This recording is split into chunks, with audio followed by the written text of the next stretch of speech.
What's up, everybody? Welcome to the Pick Six Podcast show here on CBS. We're not on CBS Sports HQ. We're on Twitch and YouTube. I'm Will Brinson. Joining me now for Championship Sunday to preview the two excellent games that we have on tap.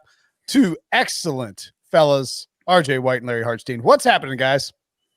How you doing? I'm always surprised when you know where you are at that. So that was a stumble that I expect, really. Larry. I just thought I'd leave a pregnant pause right there. But Will, I can't wait. And I'm so glad to be here because the wait until the games is so painful. And that as soon as we get off, we have football. So I love it. Yeah, it is kind of nice to do when you do a preview show like this. You get done with it and you're like, okay, all right, I can take a breath. Work is over. Time to, oh no, football's on immediately. And it is fun. But that's why you want to go ahead and get your bets in, get your DFS lineups locked and loaded. And we will help everybody do just that with what we got planned today. We're going to talk about it. I think we've done pretty well so far in the playoffs, right? I feel like we've been, even if I've lost, like even if I've missed on bets, I feel like the process has been fairly sound at the very least, right? Yeah, I think so. I mean, I was talking about on our podcast with Pete and Will and Kenny that teaser last week should have hit. There's no reason not to hit that teaser. The Bills didn't win that game by 14 points, on the field, even though that's what the scoreboard said. So you throw that in, I'm sure it was a big day for us if we would have got that.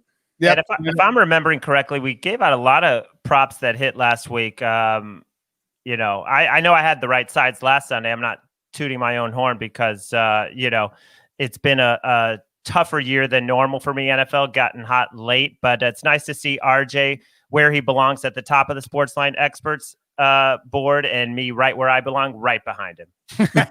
By the way, you can join Sportsline for free for 1 month. Go to sportsline.com/join. You'll get picks from RJ, picks from Larry, picks from a host of other experts. And if you use promo code EDGE there, you'll get your first month for free. And I would highly recommend checking out the Early Edge podcast, a daily gambling podcast hosted by Jonathan Coachman. Larry and RJ are on there. They do a great job. It's like I don't know if it's like 10 minutes or less, but it's like 12 minutes or less. It's basically the opposite of the Pick Six podcast in that it's succinct, organized, and they give out winners very quickly. We like bleed you with losers throughout the no, I'm kidding. We are actually all above 500 for our best bets this year, but go check out the Early Edge podcast. You can watch it on YouTube. You can subscribe on Apple Podcast, et cetera, et cetera. By the way, I've got kind of a golf sweat going on for DFS purposes. So if I start yelling and screaming, it's because Henrik Norlander buried a 30-foot eagle to launch me to the top 5 of the Stinger on DraftKings. I don't know if any of that sounded like English or not, but if you're distracted during a recording with you, I don't know how I'm gonna recoup that and deal with that because I'm not used to you ever being distracted on a podcast. Look, a squirrel. All right, let's get to the game. So we'll dive right in with the early game. It kicks off at 3:05 p.m.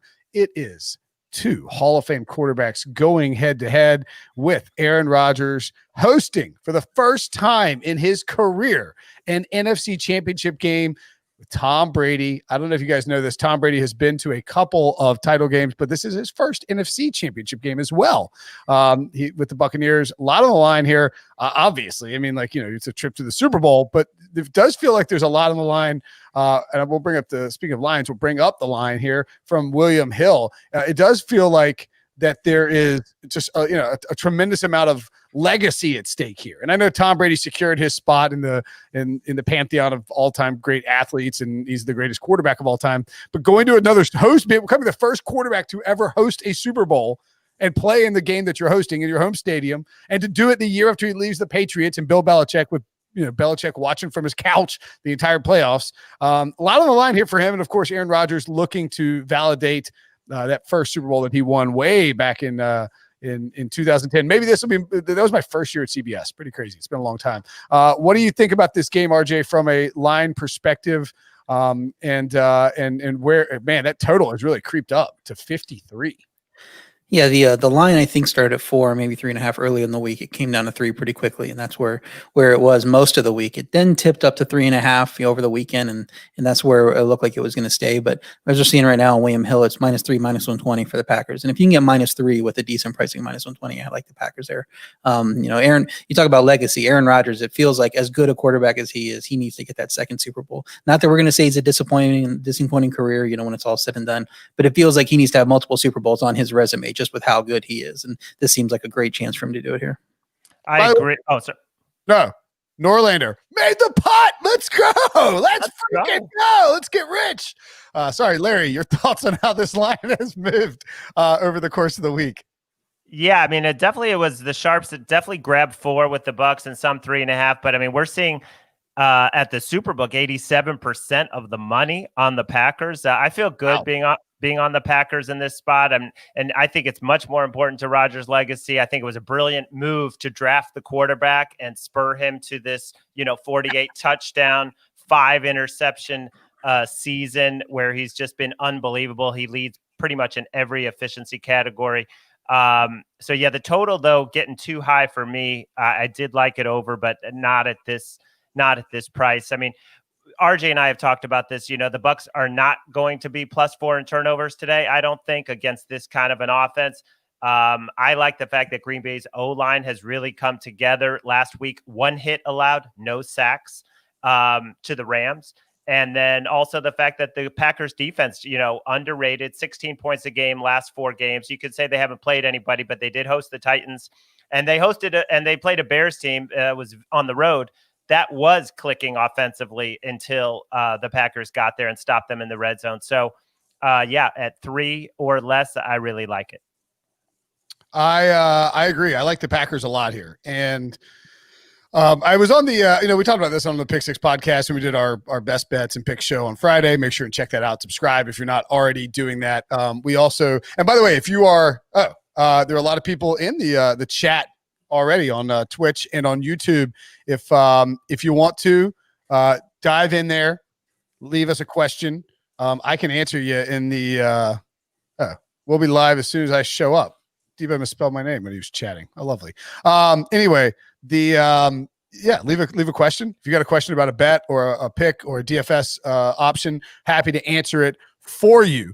I like the Packers a ton here. I just think Antoine Winfield, RJ, might be like the kind of like a linchpin situation here for the Buccaneers defense. I think. I mean, I know he's a rookie. He's not like the best defensive player in football or anything, and they're getting Vita Vea back. But golly, I think losing him as a ball hawk playmaker on the back end there against a quarterback like Aaron Rodgers is a big factor. I think that helps the over. I think it helps the Packers. And just in my mind, I don't see. I think the Packers roll the Buccaneers in that Week 6 game if Aaron Rodgers doesn't just randomly throw 2 of his 5 interceptions in a span of 2 or 3 minutes. And that's just not going to happen again. It was kind of fluky. Devontae Adams was fresh back from his hamstring injury. He and Rodgers weren't on the same page. They are locked in right now. And I just have a hard time envisioning a situation where we see the Buccaneers slow down the Packers offense in the air. I agree with Larry. I do like the over. This number is a little high. I think the play is probably hope that you don't get an immediate touchdown and maybe bet it live if it gets down to 51 or something like that. Any thoughts on that, RJ? Yeah, I think it's going to go over. I think Packers are going to score the most out of anybody today. There's a +210 prop on them being the highest scoring team on the day that I like, that I talked about in the Pick Six pod. And they just seem like the 53 is a little high for me. I liked it when it was 51, talked about it at 51.5. 53 is getting up there, but I do think this game should be higher than the other game. I think there's injury concerns with Mahomes, and there's just the opportunities for Rodgers to go here. You talk about that first game. It's hard to take any lessons from that first game. As you know, any football game that gets played, there's a range of possibilities that could happen. The ball bounces one way, bad plays are called, somebody drops and that kind of thing. And it seemed like that first game was what happens if everything goes in the Bucs' favor. That's the extreme Bucs thing of what happened. So I don't think you can use it to judge a baseline of what should happen in this game. I think just throw it out and know that's the actual worst case that could happen, and then kind of go from what you're seeing on your eyes over the last few weeks and the season stats and all of that stuff.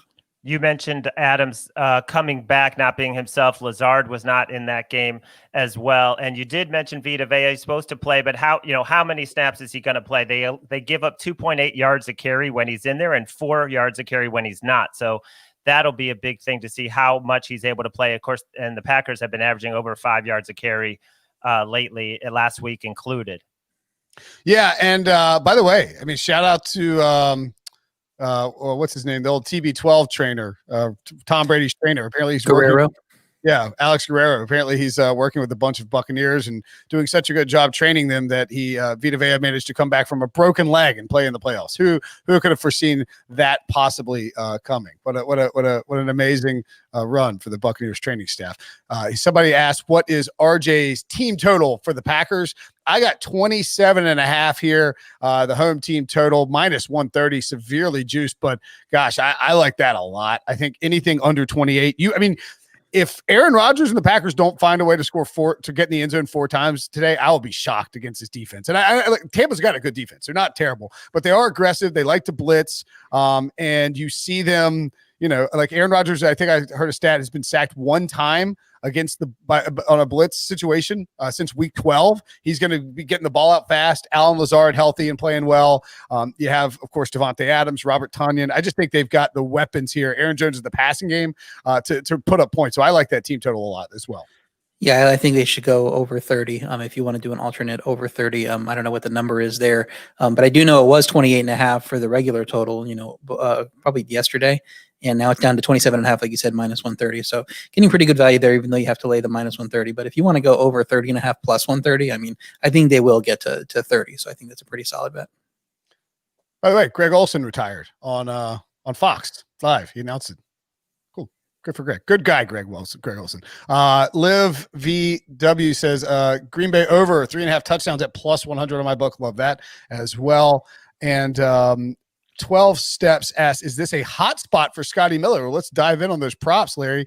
Any thoughts on Scotty Miller or other options in that Buccaneers passing game that you like from a prop perspective? Yeah, you could target Scotty Miller. I like Tyler Johnson at 13.5 receiving yards. He made an amazing catch last week. I think he was laying out on the sideline. It was a big spot, 15-yard catch. He's actually had a catch longer than this in 3 straight. And now you take out Antonio Brown, you got to figure he's going to get 2 to 3 targets. That's 1 catch. So I like him. And Scotty Miller's number is a little bit higher. I think it's about 23.5. I think we're seeing, or has it gone up all the way? Is that saying 26.5 or 20? For Scotty or for Scotty Miller? Scotty Miller's 24.5. 24.5. I don't like it as much. Yeah. What we saw when Antonio Brown was, when Antonio Brown was, ruled inactive earlier in the week was that we saw these numbers get bumped up. Obviously, right? I was able to actually grab my book, pulled down the Chris Godwin over under, but you know how in these, sometimes you see it, it's you get at least a number or whatever it is. I was able to grab at least 6 receptions for Chris Godwin. I'm actually surprised here on William Hill. The total is 5.5 for him right now. I love that. I think that's a slam dunk with no Antonio Brown in there. He's gonna be working underneath. He's not going to draw, insanely great slot coverage from Green Bay. You would assume that Jair Alexander, I don't think they'll have Alexander shadow Mike Evans, but I would assume that we see those two lined up and matched up most of the time. Godwin should, in my mind, be able to find 6 catches from Tom Brady easily, especially if this is a high scoring game. Yeah, you would think that that Godwin's going to get his work there, so I do like that. You look at the tight ends. Gronk is at 29.5, and Braid is at 30.5. Last time I saw, I don't know what the numbers are now, but Braid is just becoming a bigger part of the offense, and Gronk is being brought into block. He hasn't done much lately. He hasn't topped 29 in, I believe, last 5 aside from that Detroit game, which didn't have a coach. So Tampa was just throwing into wide open Gronk, and he was running 30 yards for a touchdown. He had 2 touchdowns in that game. So you throw the results out of that game. He's getting 2 catches, 3 catches, 20 yards, 10 yards, these kind of things. And that seems like the type of game we're going to get from Gronk here, where they keep him in the block and start throwing a Braid. So I was looking at Braid for touchdown scores and overs, and Gronk for definitely is probably the best bet for the prop. Gronk is the under right there.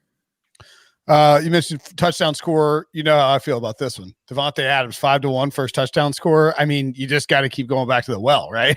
Like I don't. The other ones I grabbed. I had a Scotty Miller at he's 25-1 on here. That's really nice. I think I got 20-1.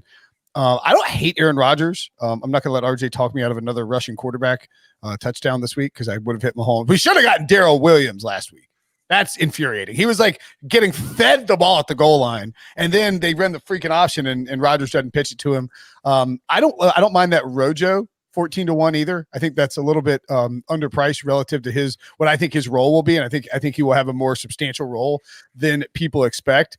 And if you get double digits on Chris Godwin, that's not the worst thing in the world either. Mike Evans, of course, a red zone monster, and he's 10-1. Any thoughts on guys you would like in terms of first touchdown score? For me, I wouldn't go Aaron Jones. Green Bay has scored one rushing touchdown in the first quarter all year. Tampa's only allowed one rushing touchdown in the first quarter, so it seems like if they get in, you're gonna get in passing. So I would look at Valdez-Scantling at 22-1. Larry's talked him up. Green Bay threw 9 first quarter touchdowns and Tampa allowed 11. So I think that's a good place to look. Tanyan's a solid value, but I like going with the value here with Valdez-Scantling. With Lazard a little banged up. He had 8 targets last week, matched a season high. Maybe he's getting more involved. And then on the Tampa side, you talk about Scott Miller. He's going to get more work.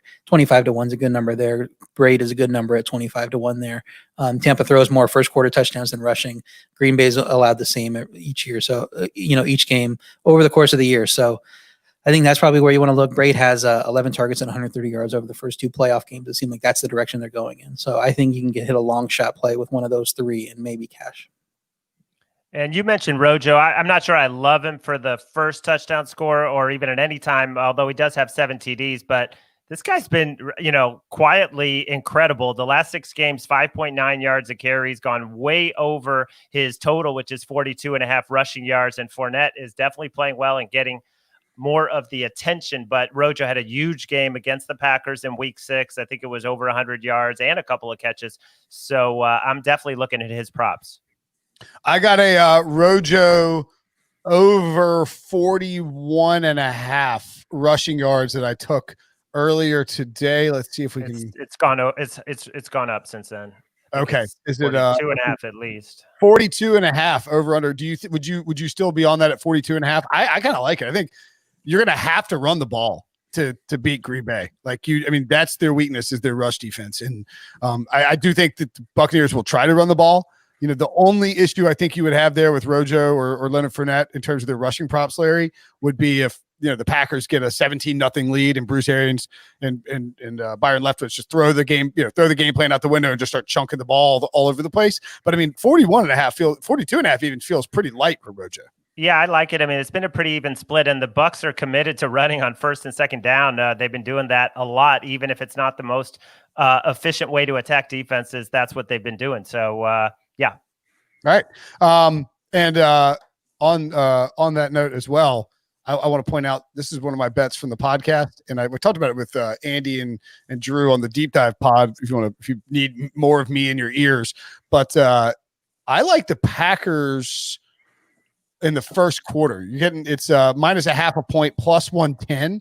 I think we've just seen Tampa Bay come out and, like Larry says, run on early downs. Maybe they can get a 3 and out there. Maybe and when you look at Green Bay, I believe they scored on their first possession 12 times this year, which is an insanely high number. They are excellent at scripting. Their first drives are fantastic. And I would not be surprised at all if we saw like a 10-0 score here for Green Bay, like we did the first time they met in week 6. And at that point, you're feeling very good about where you are in the first quarter. Do you like, hate, dislike the first quarter spread there?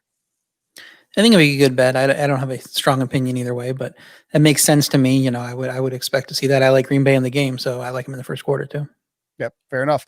Okay, let's one more long shot prop before you move on. Yeah, any other prop you guys got on this game? Yeah. So you can bet on the first turnover of the game, which team gets the first turnover, and then you can bet on no turnover in the game at 14-1. And Green Bay had the best turnover rate in the league. We said Rodgers threw 5 picks. Tampa's the 6th best. Green Bay's offense had no turnovers in 5 of their last 7 games. Tampa had 0 turnovers in 4 of their last 6. Obviously, a wrong bounce can wreck this, but at 14-1, I think there's value there. If you want to just take a little long shot play and hope that there's no turnovers on this game from either side. That's spicy. I like it. Larry, anything else for you on this game? Yeah, couple more props. They're not long shots, but Carlton Davis over 4.5 tackles. Looking, last week he had one, and I think maybe that's because Michael Thomas didn't have a catch. But the 5 weeks before he had 9, 9, 6, 5, 5. And I think obviously he's going to be on Devontae Adams a bunch, and Devontae Adams is going to catch probably. I mean, you have to assume at least 6. His number is 8.5. So I just think Carlton Davis, that looks easy to me. That's why it is, juiced all the way to -130. I like that. And also MVS, his total has been going up. It was 30.5. It's 32.5. Lazard and him each had 8 targets last week. Lazard had the big play, but the week before, MVS is the guy who had the big play, the big touchdown. He really needs one catch. He can go over this in one catch. And, last week, the Saints number 2 and 3 receivers, Traquan and Sanders, both had good days. They combined for 133 yards because Thomas did nothing. So if you give Carlton Davis some credit and feel he's going to be on Devontae Adams, I think these other 2 guys, Lazard and Scantling, have value. Okay. We also got a chat question, since it's right here, about Equinamius St. Brown. You see, the chat question was at least 20 yards for +117. I would probably stay away from that. You can see here his total is 8.5 at -115. So if you're talking about more than double the number there to get to 20, that's a little bit much for me. And I do think it comes down to which one of those guys with the 3 names is Aaron Rodgers going to target on a deep ball. And I think Larry's right. Like Marquez Valdez-Scantling just feels like a better big spot here maybe than Equinamius St. Brown. And St. Brown's only had more than 1 catch all year. So it's just hard he's going to have to hit one big play. So you're banking on that one big play. I would rather stay away from that. We had in Twitter, I wanted to bring this up. William Hill just posted that somebody put a $200,000 wager on the Green Bay -3, -125. Pays out $160,000 if it hits. So good luck to whoever that was. I'm sure they're watching the Twitch podcast and throwing big bets down at the Nevada William Hill. Yeah, I'm sure.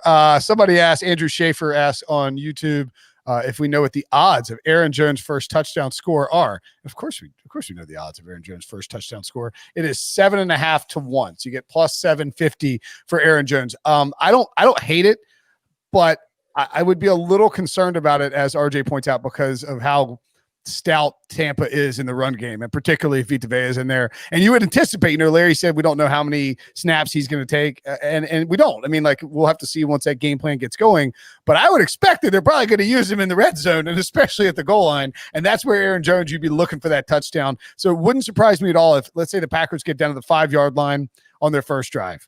I would not be shocked at all if Aaron Rodgers threw the ball 3 times there. I know they would love to run. I don't think it wouldn't be stunning if they ran the ball once or twice, but I think more than likely they'll bootleg Rodgers on some play action and give him a look with an opportunity to potentially sprint into the end zone, which we've seen him do plenty of times this year. It feels like he's running.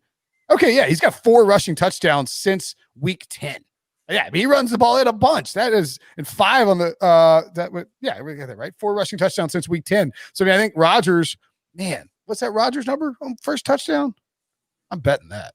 Yeah, 20 to 1. I think you got to get that. Bet Aaron Rodgers first touchdown. Devontae Adams, Aaron Rodgers. It's going to happen on that first drive with one of those 2 guys. All right, let's get to the next game, unless you guys have anything else on the docket.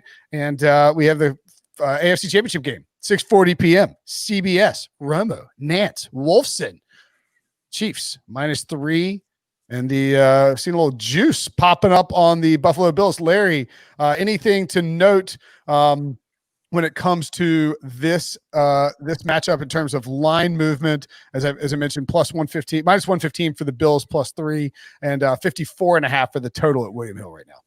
I mean, RJ and I talked about this all week, thinking that as it became clear that Mahomes was going to play and that he's not limited, I think they even put out a video showing how good he looked, not limited with the toe even.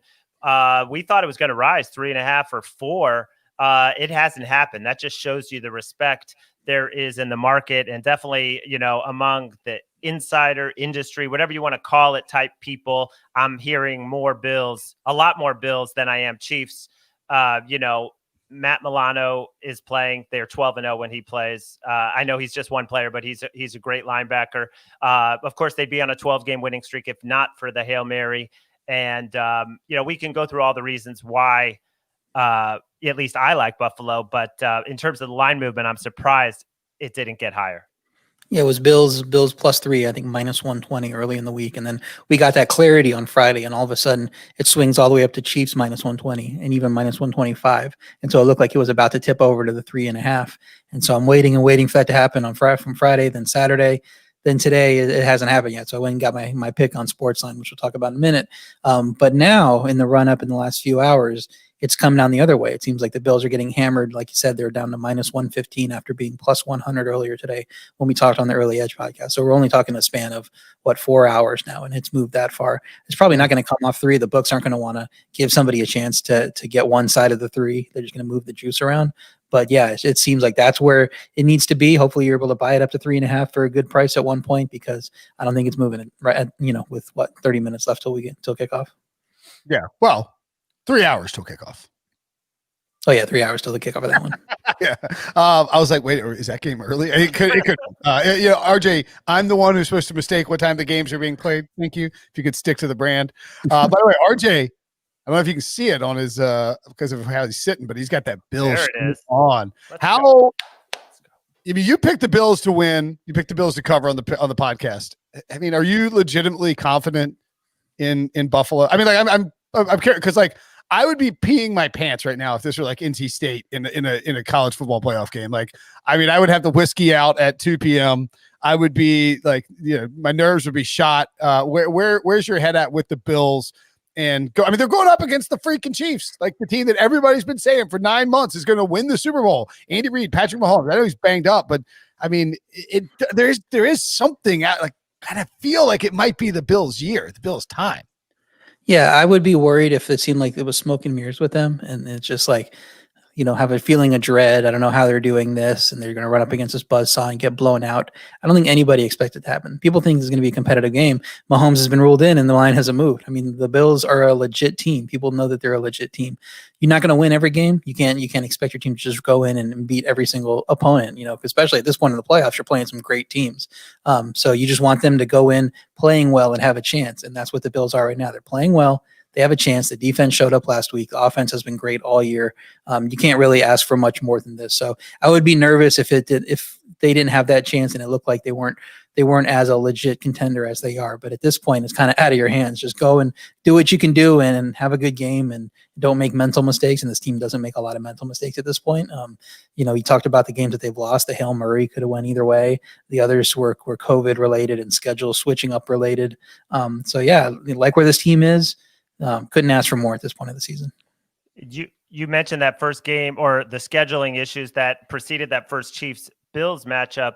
Not only was Milano not there, but Edmonds, the linebacker, and Tre'Davious White were playing hurt that game. So those are pretty much your 3 best defensive players that were not 100%, and all are fine right now, which is huge. And also, I just think the Bills didn't look good last week offensively, which is giving us a little value because this is an amazing passing attack, and it was so windy. They were talking about even the shotgun snaps were difficult, and the conditions are going to be perfect for passing today.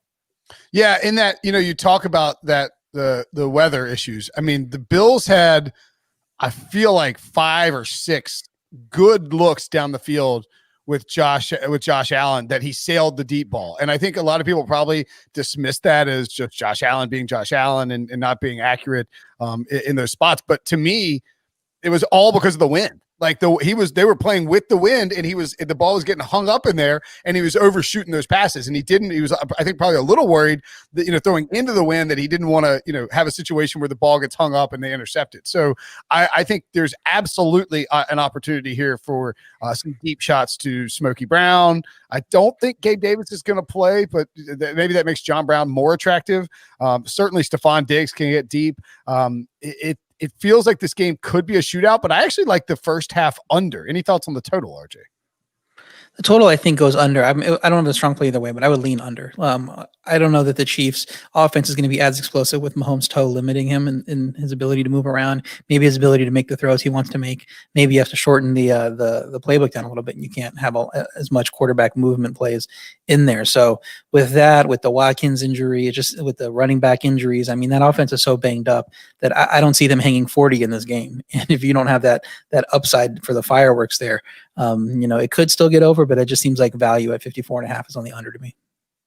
Any thoughts on that total, Larry? If I had to, I would go over. I love both offenses. And we talked about the Bills offense. The Chiefs' red zone defense is 32nd in the league. And Josh Allen, when he gets down there, he can run it in 8 rushing touchdowns. I mean, the Chiefs at home, I think, are a pretty good bet to get to high 20s. So, yeah, if I had to, I'd go over. Okay. I think in both of these games, I think both games present a really nice opportunity to potentially live bet the over. Now, I don't know how much they're going to come down. You got to obviously, we'll just have to see what happens when the game starts. But I think you've seen from both Buffalo and look, I could be wrong. Buffalo has done a very good job previously of scripting stuff out and, having a trick, like they had that trick play, that the passing touchdown to Josh Allen against the Texans last year. I think that they'll probably come out and throw the ball a ton early in this game, just like they did last week. I think it was the second quarter before we got the first Devin Singletary designed rush attempt. But I do also believe that Green Bay and Kansas City, what we've seen from them a lot is methodical 8, 9, 10 play drives on those first possessions. And if we can get one or two of those early on, I think you see the total maybe creep down closer to 50, especially if somebody settles for a field goal. And that's when there's a really good opportunity to live bet the over. Obviously, if you get anything, under 50, you want to pounce all over that. Any thoughts on how that might work based on how these teams operate? Yeah, you can go with that strategy early in the game. I don't mind that. Like I said, I don't really have a strong play either way when we're talking about the points in this game. Could be a lot if everybody's at the top of their game. Could be a little bit less than you think, because that first game, what was it, like 22-17 or some score? I think the over-under was around 55 in that game as well, and it didn't go anywhere near it. So you think it's going to happen, then all of a sudden things just aren't quite clicking, and you kind of need everything to go right to get over a 54, 55 total. I think the Bills are going to run the ball a little bit more. I mean, that's not a revolutionary thing to say when they, had that one handoff, but I just think, Kansas City is 31st in DVOA against the run, and they're basically going to be daring the Bills to run. And I think the Bills are going to try to at least, take a few of those. It's going to be pass heavy, but I actually, that's one of my props, is Devin Singletary to get 10 carries with no Zach Moss, and TJ Yeldon, I don't think should get any carries in a game this important. He got 2 carries last week for 4 yards, and I think that was a mistake. So that's just. I agree with you on that one, Larry. Do not give TJ Yeldon the ball. All right, well, let's look at these some of these props. I think if Debo, hey, look at Debo go, sharing that screen.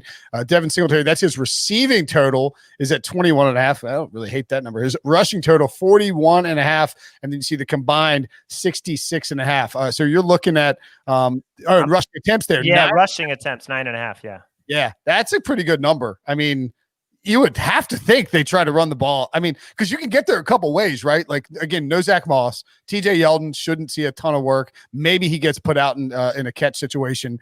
And, yeah, I mean, unless it's just a Kansas City romp, then maybe Devin Singletary doesn't get 10 carries. But, man, that's a low number, Larry. Yeah, and they're going to be giving you the run. That's how they did it in the first game. And the Bills, I don't believe, took advantage. But I think they're a little better position now with the way the O-line is playing. And the Chiefs just, last week, both Browns running backs, even though they started slow, finished over 5.3 yards a carry. I think Singletary can be 4.5 and have a couple nice runs in there. That's like you're talking props. I like John Brown. I'm going over 4.5 receptions plus 100, over 53.5 receiving yards. He was a big part of the plan last week, had 11 targets. He had 60 plus yards in 4 of his last 5 games that he played. Now, he missed a big chunk of the season, came back in week 17, had a big game there, and then has done well in the playoffs. So I don't know that Diggs gets to 100 yards. I believe his prop is 99.5, and the Chiefs have only allowed 5 100-yard receivers all year. One of those was in that meaningless week 17 game. So if he doesn't get there, somebody's going to have to pick up the slack, and I think John Brown is the biggest candidate candidate there with Davis questionable, not knowing whether he plays. Maybe Stills gets involved. Instead, Beasley's beat up. He's been dealing with that injury. And Diggs, is going to be the main guy that they try to take away. So I think Brown has a high ceiling in this game. He can go way over 53.5. I'm with you. I think he's a great DFS play as well. We'll get to that stuff in just a second. I'll just point out that John Brown longest reception, 21.5, put a hammer on that thing. I mean, like if you like John Brown props, then that dude ain't gonna hit. Like John Brown ain't catching a bunch of like little crossers for, he ain't catching 5 passes for 35 yards to Jarvis Landry special. He's a deep threat, and Josh Allen will absolutely look his way. And RJ's right, with no Gabe Davis, that's a good spot for him as well. Cole Beasley, that I don't know if you can really get. Was it 3.5 for him, which would be great if it wouldn't juice to -160. And Dawson Knox, meh. I think if I'm going to go something on Diggs, I would go over those catches 7.5 rather than the 99.5. Although, he just keeps blasting through whatever ceiling that Vegas puts on him. He just manages to outdo it no matter what it is. Any other props you like in this game, Larry?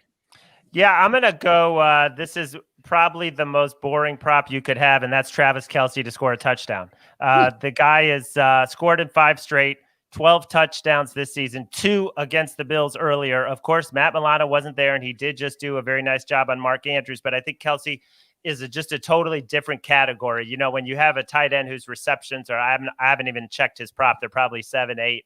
Second half. Yeah, there's no way that he gets taken out of a game plan. He always looks for him down there. There's a few ways they get it to him. So, yeah, I like him to score. And the other one I like is Mahomes' passing attempts. The last I saw it was 37.5. And, last week he had 30 before he got knocked out. And he also went over this total of 37.5. 7 of the last 8 regular season games. It's into my narrative that this will be an entertaining back and forth shootout, and Mahomes is going to want to show, that he's still the gunslinger and he's the man and he's healthy. So that's what I like. You talk about Mahomes props. When I was doing my research last night, it was 314.5 for passing yards. It's down to 310.5 now. Buffalo's allowed only 315 pass yards just 6 times to a quarterback in their 18 games. I know Mahomes isn't just any quarterback. You can expect him to be at the high level of quarterbacks against the defense, but the injury factor could help us cash. If he has to come out of this game, he's dealing with toe injury. He can't play the whole time. If he gets to 75, 80% of his game and gets knocked out, you're going to hit that under. And he had one of his lowest totals of the year against Buffalo. Didn't need to throw a ton in that game. We talked about they won it pretty easily, even though the score didn't reflect it. So Buffalo has limited him before with all those injuries, and they weren't 100% on their defense at all. Now, this is just a really high total for me. So I think if you're looking for Mahomes passing yards prop, I would say under, and it seems like the market is reflecting that because it's come down 4 yards since last night. Yeah, and the attempts have come down to 36.5 as well. Ooh. Wow. All right. So there's a little bit of value there, maybe even wait.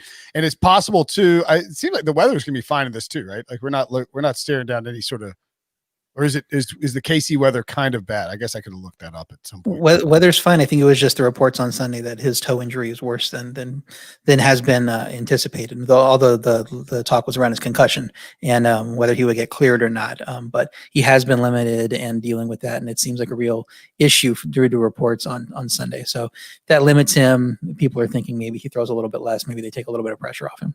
We're talking 37 degrees and 7 to 8 mile an hour winds. So just lovely weather. You see, I searched for Mahomes there on my screen. I'm glad that they posted it. Wasn't sure if they would or not. The over/under rushing yards for Patrick Mahomes. That's as low as you'll see for Patrick Mahomes in the playoffs, and it's very reflective of the fact that he has that toe injury. I'm a little surprised. It's 14.5. Over is juiced to 120.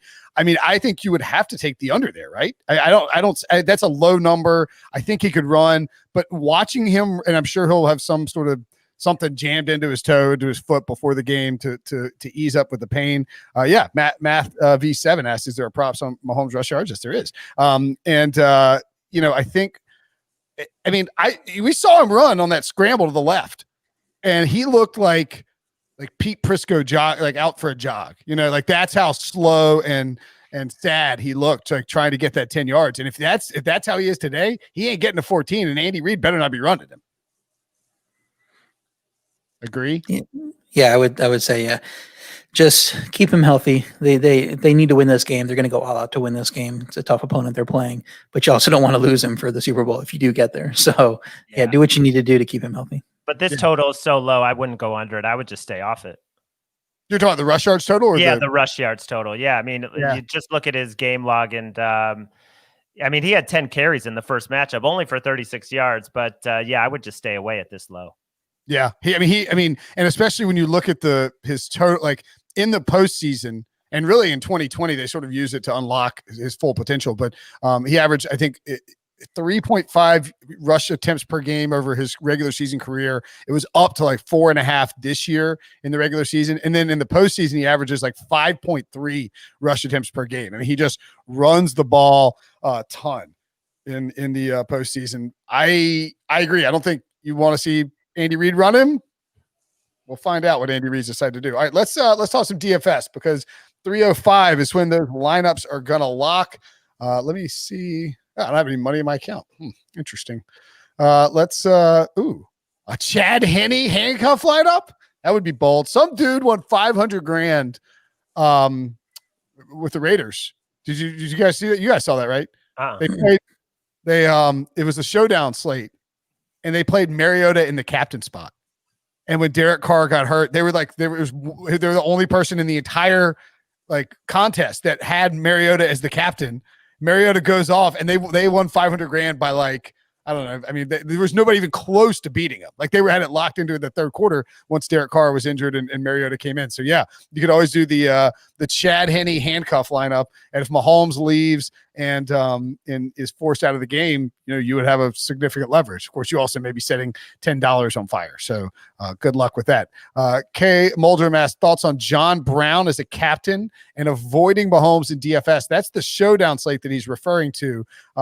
So I guess if you have any thoughts on that, guys, we'll focus in real quick after that, though, on the 4 games, on the 2 games, the 4 teams. I kind of like I said, I like John Brown's upside. I think that he's going to be single covered a lot. They're going to be focusing on stopping Diggs. So I do think he has a lot of potential there. And yeah, I could see avoiding Mahomes. Everybody's going to have Mahomes in there. So if you do that, you have a pretty unique lineup. And if something weird happens and he gets knocked out of the game, you got to think you like your chances there. And I like Josh Allen more just with the rushing ability and, the chance for him to run one or maybe even another touchdown. Yeah. He's cheaper. He's a lot cheaper. Yeah. All right. Let's build a lineup. I actually went ahead and pre-built my lineups, but we'll share one. Let's see. Where's here's one. Well, this one needs editing because it's got friggin' TJ Yeldon involved. And nobody wants TJ Yeldon as part of their life at all. Let's see. Let's share screen here. Bring this up. You can see my account completely empty at the moment. But it should be filled back up, hopefully, this afternoon. Hopefully with some commas if Henrik Norlander can keep making these 30-foot birdie putts. All right, so we go down, and I created this lineup. I'll tell you what, I'm just going to clear this whole bad boy off, and we're going to start from scratch. You can see at the quarterback position, Patrick Mahomes, $7,600. Josh Allen, $700 cheaper, with, as Larry notes, a lot more upside and rushing equity, particularly, I think, in the red zone where Josh Allen is. And look, there's Clyde Edwards-Helaire back, too, for the Chiefs, whereas Zach Moss is out for the Bills. There's a much better chance, I think, of Josh Allen hitting his ceiling as a runner than Patrick Mahomes. Aaron Rodgers, $6,500, and Tom Brady, $6,100. I don't know that Chad Henne at that price at $5,000 is actually worth even the gamble. I think you just pay for Brady or Rodgers. Thoughts, guys, on what you would do with quarterback here, RJ? Yeah, I like the strategy of going with Allen. I'm going to go with Rodgers. I just think that they have more upside to scoring in this game. I think that they're going to be the highest scoring team, as I've mentioned, this weekend. So why not go with Rodgers, especially with knowing that the Bucs shut down run games, and I don't expect a lot of production touchdown wise from Aaron Jones. So expect a lot of touchdowns from Aaron Rodgers, 3+ touchdowns, and that'll get you good, especially when you got a slate with Mahomes and Allen. People will be looking there. I'm going to save a little money, go with Rodgers. Any thoughts on the quarterback spot there, Larry? I agree. I think Rodgers is the play, but I mean, look, there's nothing wrong with Josh Allen, just because of his ability as a runner, and because as Larry notes, maybe the Bills try to run the ball, but in all likelihood, they're going to have to pass the ball a lot in order to keep up with the Chiefs. Yeah, I just agree. I mean, I'm not gonna quibble with Aaron Rodgers, but yeah, I just think Josh Allen. I can see a scenario with the Packers where they don't need to score, 35 in this game, because I really don't have a lot of faith in the Bucs offense. But of course, the Chiefs offense is going to force Josh Allen to put up 30 plus points today. All right. Well, let's I'll tell you what, we'll build 2 lineups. We'll come back and do one on Josh Allen as well. Let's go for now though with the Rodgers, because I already have him in there. And I mean, if you do Aaron Rodgers, you're probably going to stack him with Devontae Adams. Any issue, we'll go running back first though, but I'm just going to go ahead and get that stack in there, because I mean, look, you play Rodgers, you're playing Adams, right? Exactly. Yeah. Running back, Aaron Jones, 6,500. I think people will probably stay away from him because Tampa Bay is very good against the run. He is dangerous as a pass catcher, but I don't hate, including him as part of a stack, RJ. Yeah, I don't love Aaron Jones, just the matchup. I like Leonard Fournette. He's the big option there. He was number 1 in Jamie Eisenberg's, our fantasy experts rankings. Loved him going in. I like Darrell Williams, even with Clyde Edwards-Helaire back in. I think that people are going to use that to not use Darrell Williams. And he's shown talent. He's been shown some good stats last week in that Atlanta game. I think he could have another big game here as the primary option, and they mix in Clyde Edwards-Helaire. So if you're getting a rushing touchdown, and you probably are against this Buffalo defense, it's going to come from Darrell Williams. So I think there's a chance to get a guy that not a lot of people are going to have because of his price and because of the CEH news in that spot. So that's what I'm going with in my personal lineup. I like both of those. I mean, I kind of prefer Rojo at his price, but I mean, we're already going pretty cheap on running backs here. So I'm good with Fournette. Okay. So let's do Fournette and Darrell Williams there. Fournette, I think too, the thing with Fournette is that in theory, and I don't know why the Bucs do this or why they think this is the way to do it, but Bruce Arians constantly refers to him as their passing downs back, which is, I don't like, whatever. Okay. Like you have Leonard Fournette to be a pass catcher. And I think he's a better pass catcher than people give him credit for, even coming out of college. But, I just, it's just weird. But I do think that the Rodgers Adams stack correlates nicely with Leonard Fournette if you think Tampa's going to be chasing points and possibly dumping off to their running back as well. So we got that there. At wide receiver, we mentioned we already have Adams. Somebody points out that my lineup killed them last week. Was our lineup terrible last week? Possibly. What? Maybe. I don't know. I don't remember it. Probably. I think we went Breeze. Yeah, we went with Breeze, and it didn't work out. My dog is about to run away, my son informs me. I am live on a show, folks. It's unbelievable. The Brinson chaos. They're worried that the dog is going to run away. Robbie, you can bring the dog up here if you want, buddy. So anyway, we have Devontae Adams there at wide receiver. The other guys. This is insane. You would think that you wouldn't think that people live here. Tyreek Hill, next price at 7,200, and then Stephon Diggs at 7,000, then 5,800, a huge drop off to Mike Evans. Thoughts on the wide receiver position? Yeah, I like going with Diggs and Adams as your 2 big options, even though I don't think Diggs will get to 100.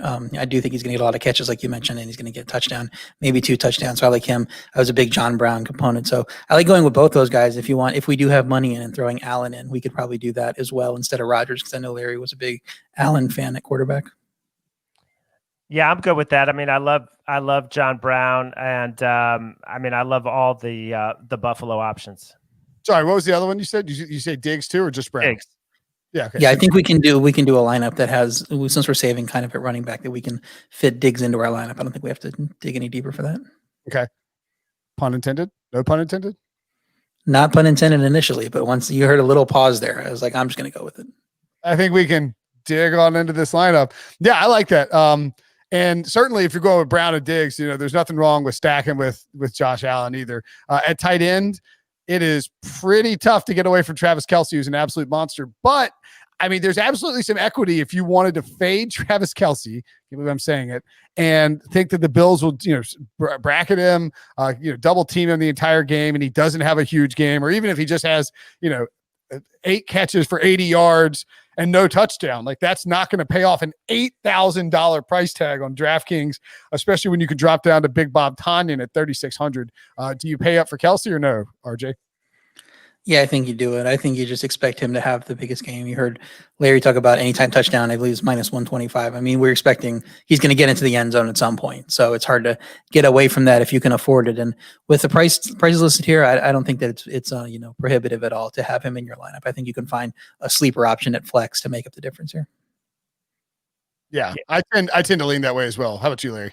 I agree. I mean, you could go Brait and then try to get a stud flex, like a Mike Evans or whoever we left out, Godwin. And we don't have Tyreek Hill. So, but I think I think you need to have one of Hill or Kelce for sure.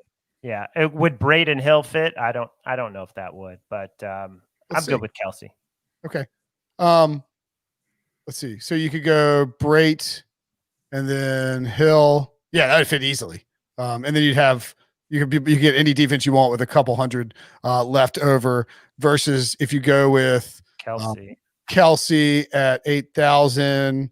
Let's just do the Packers defense just as an example. And then you only have 2,500 left as a flex. So we'd actually have to, we're probably going to have to actually come off of one of these guys. Let's do, what do we think then? Do we want to come off one of the other players, or do we want to come off of Kelce here and go with Kelce, Tyreek Hill? I think you could do that, or you could punt on defense and just go with the lowest defense and save some money that way. Yeah, I don't think the defense is kind of a crap. I mean, do you think it matters if you go with the Buccaneers defense against Rodgers and Devontae Adams? It's not great if you can figure a way to finagle in Allen instead of Rodgers, and that probably makes more sense if you go in the Bucs defense.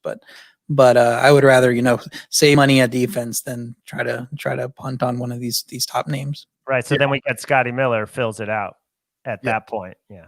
How do we feel about Scotty Miller? I kind of like that. Scotty Miller's good. You can go with a $3,000 option like Tyler Johnson in case he gets more work than Scotty Miller, or Cameron Brate 3,000. So, I mean, you could do any of those guys, but Miller is going to be the guy everybody loves. So if you like his upside, I like going with him too. Okay. What do you think? Do you think we'd rather have Tyler Johnson or Scotty Miller? You were on the Tyler Johnson bandwagon, right, Larry? Yeah, but I mean, I like him to get one catch, for 15 yards. I think Scotty Miller definitely has a bigger upside. I mean, I would vote for Brait, Tyreek Hill, Packers D over Kelce, even though I do think Kelce's going to score just because of Matt Milano. And I think it'll be a lower game for Kelce, more in the 6 to 80 with a touchdown game as opposed to the 8 for 120 and 2. Okay. But I can be talked out of it. No, I like that. I like that lineup. And look, if you get a touchdown from Brait, I mean, all of a sudden, in that early game, you're thinking like maybe we're kind of cooking with gas here. We got a real shot. And I think that's true that we'll see a lot more Brait than Gronkowski in that spot. All right, let's assign those lineups to those. So when we win, did you guys win the lottery, by the way? I didn't. I don't know if you guys did. No, the regular lottery, no. Yeah. Haven't checked my ticket yet. It'd be cool to be a billionaire, wouldn't it? All right, and then let's take a look real quick at a Josh Allen lineup. Well, I mean, so I didn't have any Kelce in this one either. I think with the Allen lineup, obviously you want to have. We'll just start over here. We're gonna add Allen, and then don't we agree that you got to do the Diggs and John Brown stack at this point? What would you think at running back with the Josh Allen?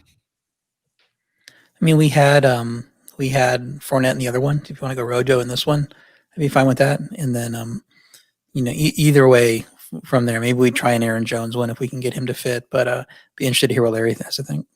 Yeah, we got to get Kelce into this lineup, though. Yeah, for sure. Good call. All right, so we're looking at about 4,800 per pop left over. And do you want to try Aaron Jones or pay down? I'll go with Aaron Jones. Yeah, let's try him. Let's see what we can get. Obviously, going to have to get off of. I mean, Devontae Adams, probably a no-go there at wide receiver at that price. I think, right? Yeah. Yeah, too high for us. Left. So what do we think is a good pivot here? Maybe Chris Godwin. Sure, let's try to fit him in and see what we can do on the defensive side. All right, let's see. Chris Godwin. And then flex. Well, let's go back and grab a defense. At this point, I mean, if we have Kelsey but no Tyreek Hill, is it crazy to think Bills defense here? I don't think the Bills defense will be very highly owned at all. Yeah, I like the Bills defense. That's what I'm going with in my main lineup is the Bills defense.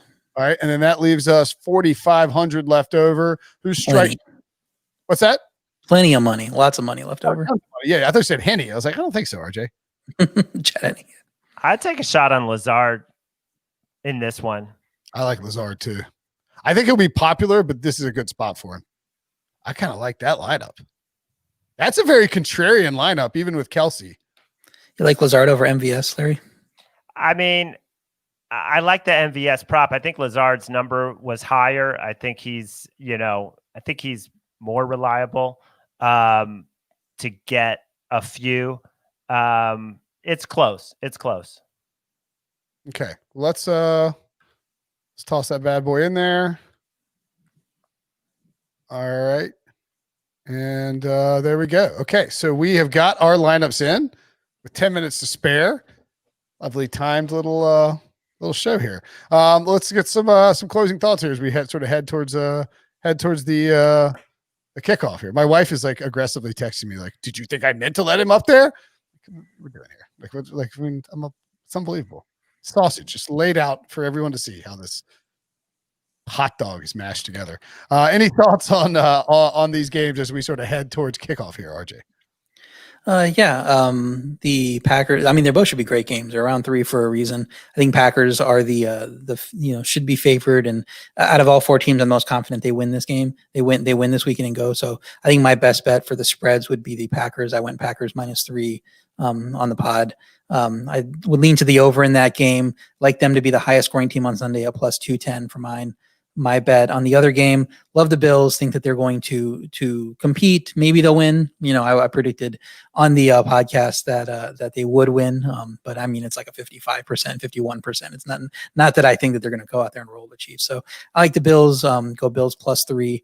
I would lean the under in that game. Also like Kansas City, lowest scoring team on Sunday for +340, as I mentioned on the pick 6 pod. Then player props I like, going over on John Brown props, under on Gronk props. Those are the way to go for me. And I agree with the Packers as being my best bet. I'm definitely more confident in Packers -3 than I am in Bills +3 or +3.5. And I also think the coaching staffs, I think the Bucs are the least. I mean, they're good. Obviously, I'm not saying they're not good coaches, but I think they're the worst coaching staff of this 4. I just don't like, how they, run the ball into the line a few times, put Brady in some bad spots. And I think also defensively, they can be had, if they blitz too much. And I just think this is payback day for Aaron Rodgers. I agree. I think Rodgers is going to have he's going to have a big game. And I think he's the MVP. I think he wants to remind everybody that he's the MVP. And I think he comes out and he kind of puts the team on his back. I think we get 3 or 4 passing touchdowns. The Bucs are a massive passing funnel. I love his over on passing touchdowns. It was 2.5 plus money.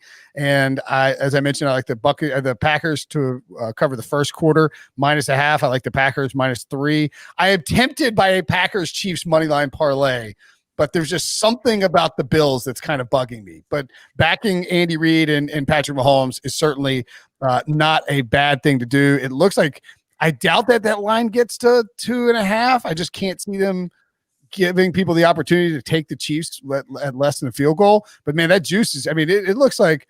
I mean, the freaking Bills are just getting pounded here.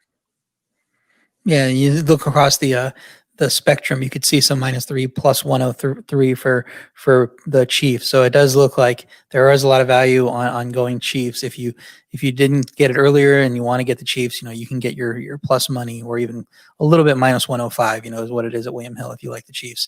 I don't think you're going to get 2.5. So that's the way you probably would have to go. And in this whole stretch where they've not covered, I think it's 1-8, 1-9 ATS. I mean, they've never had a line this low, or they've never had a 2.5. That's for sure. It's been 3.5 at least. Yeah, that's a great point, Larry. I mean, like they're winning by one score, but like they would have covered the three. You know, like these are lines that like they would have covered the three. They've been bigger favorites. Just because a team is not covering or not winning by a ton of points does not mean that this team is not good. And we saw that. I really thought you saw it against the Browns. I know the Bills are much better, but that first drive by Kansas City was like, whoa, okay.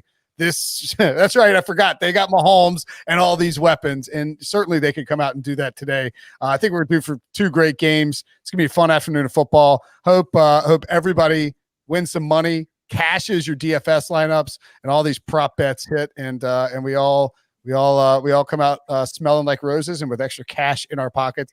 RJ, Larry, thanks as always. Great preview stuff. Talk to you guys soon. Enjoy the football.